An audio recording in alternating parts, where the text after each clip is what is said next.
Welcome to Mesa Cable News. My name is Jalen Stubbs. And I'm Nylah Mitchell. Our first story this week is a continuation of last week's announcement that Governor Glenn Youngkin has been selected as George Mason's commencement speaker.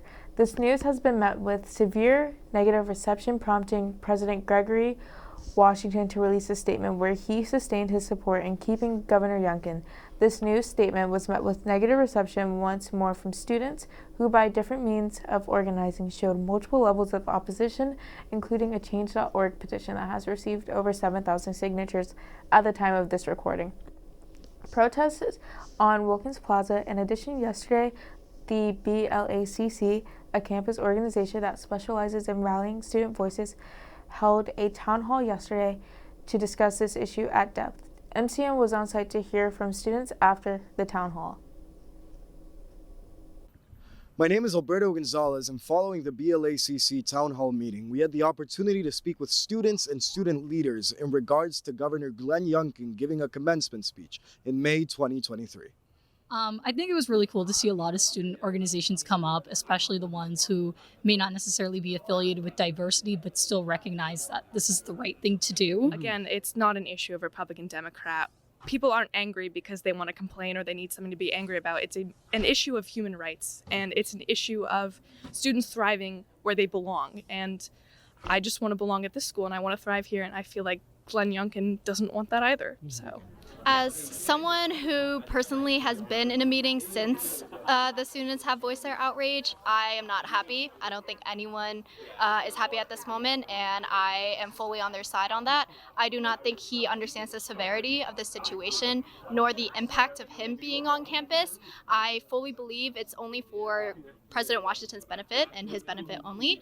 I only wish that he can understand and hear students' voices, but as of right now, he's only listening to them, but not really taking it into consideration. I'm not really upset at Glenn as much as I'm upset at George, because I'm a transfer student, and I transferred here because I thought it was a place where my interests and people like me could kind of thrive and be themselves and kind of come into their own interests. And all of that kind of crumbled to the ground for me when Greg accepted Glenn as the speaker. And I think, I've always been disappointed in Glenn Youngkin's policies, but I think the fact that that Greg welcomed them here, I think that was the most disappointing thing of all for me. That I feel like the school has a catch-22. If the school disinvites him, then they'll look partisan. And on top of that, there's a possibility that the school might lose funding, even though nobody's saying it out loud. And if Glenn Youngkin comes and speaks, then everyone's going to be upset, and marginalized communities on campus are going to, again, feel that they don't matter. And it's very hard to believe that you don't when the man who is in charge of your state and controls your school funding just doesn't really seem to believe that you have a right to just go about your business. No, we have Black sisters, LGBTQ sisters, disabled sisters who are really hurt and distraught by the fact that he is coming to speak and taking away their moment. And personally, I showed up because it's not fair to them. They deserve to have the graduation that they've worked for. So regardless of what others would say, everyone has the right to protest, and coming to this meeting is the first step.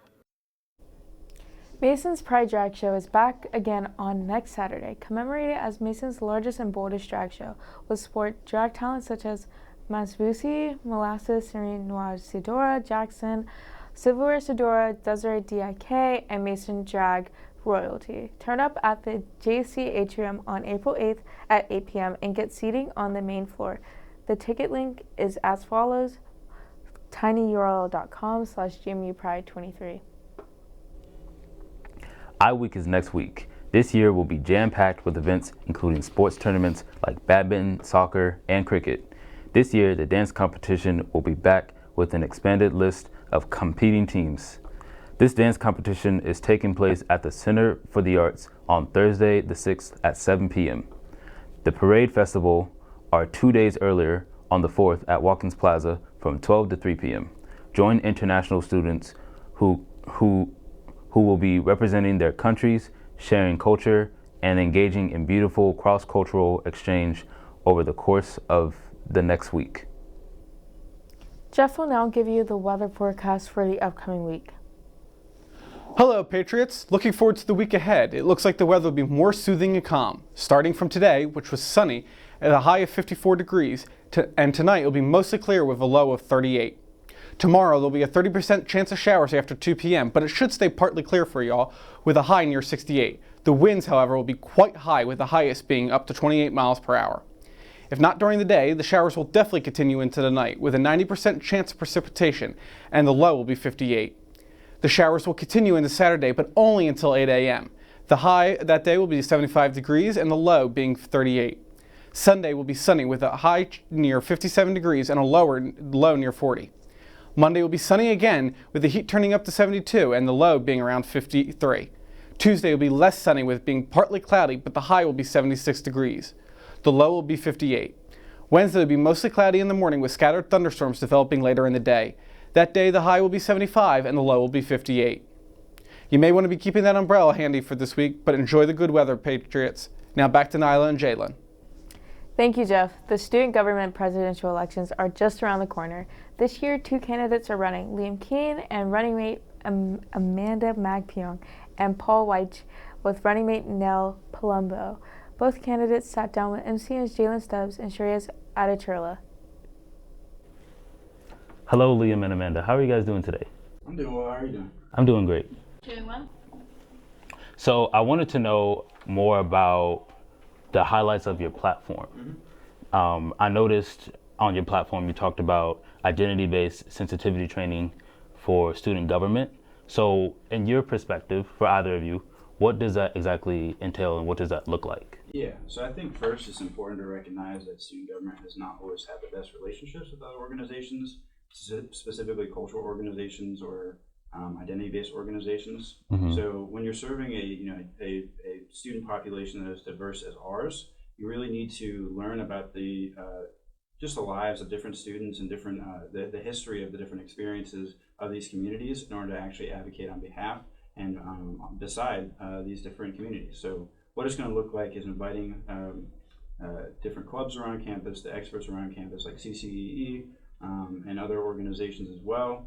Right now I've been working on a project to have ODS come into Senate and as well as the executive cabinet to talk about how we can be more inclusive to those facing disabilities. And for you, Amanda? There you go. Yeah, I think I would actually like to highlight some of the other stuff on our platform as well, because when you're on a diverse campus, we also want to make sure that those students are being represented and those voices are being heard. So we're making a promise that 50% of our cabinet will be non-current student government members. So we're bringing in those different diverse perspectives into student government, as well as training the rest of the members and all members on that sensitivity training as well. And something else that we're really passionate about is accessibility. We're going to create an accessibility master plan on campus to make sure that all buildings are accessible, as well as classrooms are accessible for all students. We're going to make sure that we're going to be saving students money. We're going to be creating new scholarships. We're going to make a graduate testing fund, and we're going to make sure that students have a better experience when they're choosing those classes as well through Patriot Web and DegreeWorks. And we're going to make sure that students can be able to see their syllabus before they choose classes as well. Yeah, initially, I just want to add on, so student government also has the Diversity and Multicultural Affairs Committee. And recently, this past year, they've been tasked with doing a lot of SG reform and training. And I want to make sure that the Diversity and Multicultural Affairs Committee, which is supposed to be focused on making sure that the student body is feeling supported and that we're keeping those communications and contacts up with different multicultural organizations. Part of our platform is we want to take that weight off the DAMA committee and department and create a position called the DEI officer to make sure that we're holding every single member in student government accountable for living or for fulfilling diversity, equity, inclusion, and additionally fulfilling justice. Okay. Well, that answers the following up question. Are there any major changes or upheavals that we can expect? Would you like to start? So I think there will be a lot, honestly. I think that the way that we're envisioning this campaign is we're finally bringing this change to campus that people have been calling for a long time. I have not been a part of student government. That is new to the position. I instead have a background in clubs and advocacy on campus. I helped found 2 clubs on campus, which have been working to provide students with food resources and sexual health resources on campus and educating them on where to find those, as well as creating more access to those resources. So those are things that I'm personally passionate about, and they will only be continuing into student government. We both have our things that we're passionate about, and that won't stop once we get elected. But more than that, we've been made a lot of promises over the years, and none of them have been fulfilled. And more than that, student government doesn't have a large body on campus that they're actually representing because people don't know about it. And so we want to bring in more people to student government and have more people at the table with us, so that way we have more transparency and we can hold ourselves accountable to actually serving the student body. Yeah. And I'd like to add on a little bit. Amanda and I both recognize that if elected, we will be, for myself, I'll be a leader of the student body, not the leader of the student body. I think it's ridiculous to say that, we already don't have leaders, because there are such great leaders. You look at the work BLACC is doing and coalescing, collaborating with a bunch of different organizations. We can take a lot out of, their book. We can take a lot of pages out of their book and continue that coalescing effort, because at best, student government acts as a bridge between the student body and administration.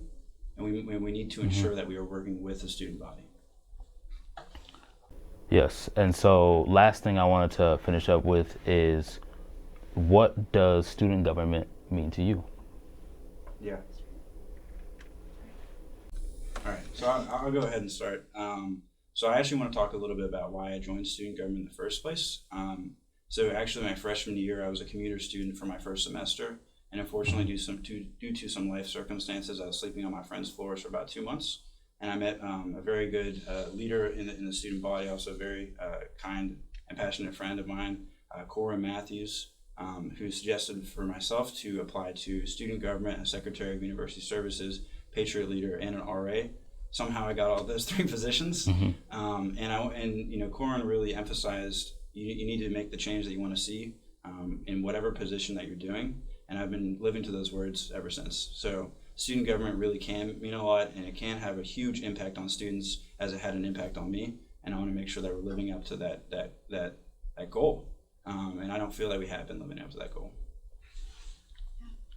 I think I've definitely had a different experience with student government as I came to campus my sophomore year after COVID, and I saw students that were lacking the resources that they needed, that they were dealing with food insecurity. Over a third of students are, and there was nowhere on campus that we thought that we could turn. There was nowhere that I saw that was doing this work. Student government was essentially invisible. And so I think what I want to change especially is that the students know that they have a place to go. I want them to know that they have a community that's already here on campus, and I want them to be able to come to the space and know that we're going to help them and help them find other communities where they feel welcome on campus as well. Well, great. Thank you both for joining us today. Wishing you all the best in your campaign, and have a great day. Thank you. Thank you. Hello. Today I'm here with student body president nominees Paul Weish and student body vice president nominee Nell Palumbo. How are y'all doing today? Pretty good. Yeah, pretty good. How are That's great to hear. So we know there's like a wide array on your platform. What are the big highlights that we can expect coming out of your platform? So the biggest thing I would definitely say is, our motto for the campaign is making sure Mason is a place for all. So coming to this university that really defines itself as the #1 most diverse institution in the Commonwealth of Virginia and a leader amongst institutions across the nation in diversity, one thing we found is that inclusivity and diversity aren't necessarily hand in hand. So we want to make sure that the campus truly is the inclusive environment that students expect when they come here and when they hear diversity, and making sure that all organizations, all communities found across this campus are truly represented. Great. So while I was reading through your platform, I saw the acronym CARE. Could y'all go into a little bit more depth on what this means?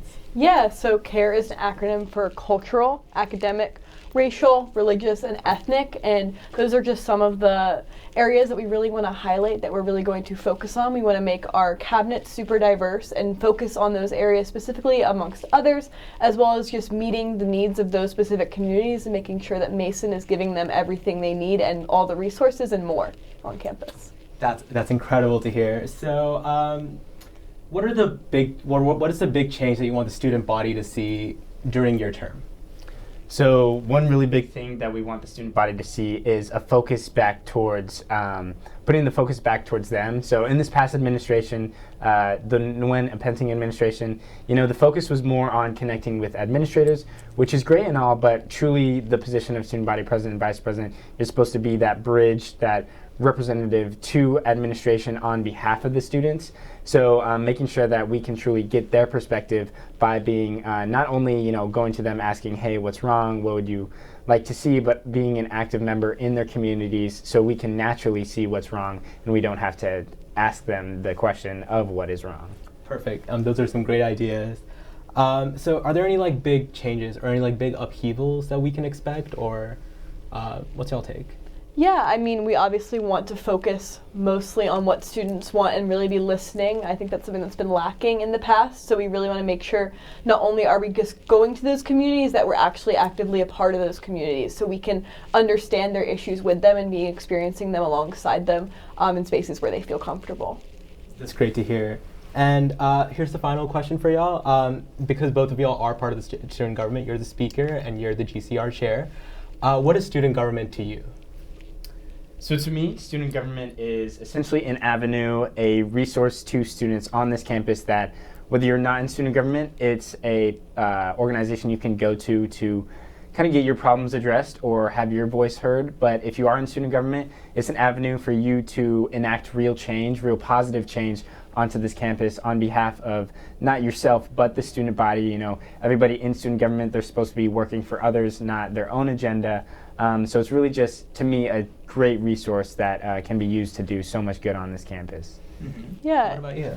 And to me, it means amplifying voices of people who might not feel like they can speak up or feel like they should speak up, and really using our voices and the position we have close to the administration to amplify their voices and make sure the administration knows the problems students are facing. That's great to hear. Well, thank you for sitting down with the interview with us. I hope the best for your campaign, and have a great day. Thank you so much. Thank you. Thank you. Yeah. Are you interested in pursuing a career in journalism, photojournalism, public relations, or another related communications field? Then the Virginia Women's Press Foundation's Angie Cook Memorial Scholarship might be for you. Visit the Virginia Women's Press Foundation for the application. Mason Artist Alley will be on Sunday, April 30th. It is an art convention that showcases self-made work, which includes prints, stickers, zines, comics, crafts, and more from artists at Mason. Stop by anytime from 11 a.m. to 5 p.m. at the Dewberry Hall, which is on the lowest level of the Johnson Center. See over 120 plus students, artists, exhibitors, and vendors. Everyone is welcome at the event with free admission for all. Lot A will have free parking available for the event. Jalen will now give you the sports update for the week. This weekend, the Masons track and field team will be competing at the Colonial Relays today through Saturday, April 1st. Mason will host the Dalton Ebanks Invitational the following Saturday on April 8th. Michael Jones was named A10 Male Rookie of the Week, placing third in the men's long jump at the Riley Relays. Allie Rail of the Mason women's softball team was named Pitcher of the Week for the second consecutive week. The Patriots are currently 17-13 overall and will visit Fordham University this Saturday, April 1st.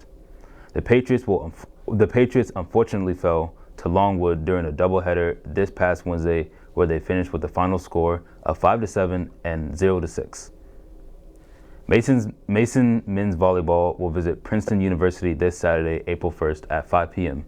The Patriots lost 3-1 against Princeton on March 24th. The team is currently 9-12.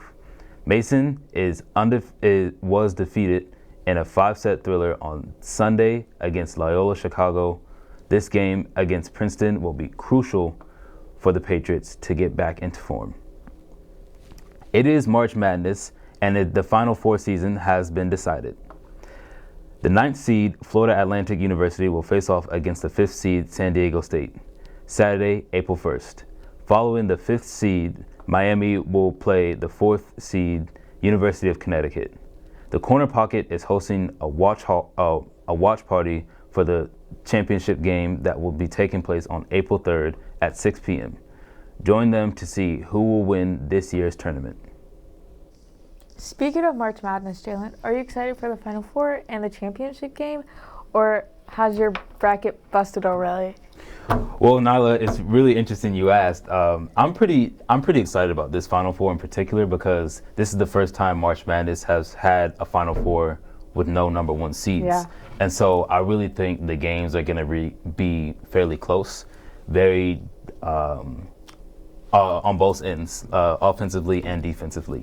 But me personally, I think that UConn is going to win it all. But what do you think? Honestly, I have no takers because my bracket has busted since first round, so unfortunately on that. But honestly, what's really interesting about this year is that Miami's head coach, Jim Larrañaga, he is the head coach for Miami, but he was also the coach for Mason as well, back when they made it all the way to the Final Four in 2006. So basically this would be his first time make it to the Final Four with Miami. So I think that's honestly really cool. So yeah. Thank you for tuning in, Patriots. You can keep up to date with news on and off campus if you follow us on Instagram at MCN on TV, on Twitter and Facebook at Mason Cable Network. And subscribe to our YouTube channel. I'm Nylah Mitchell. And I'm Jalen Stubbs. Have a great rest of your week, Patriots.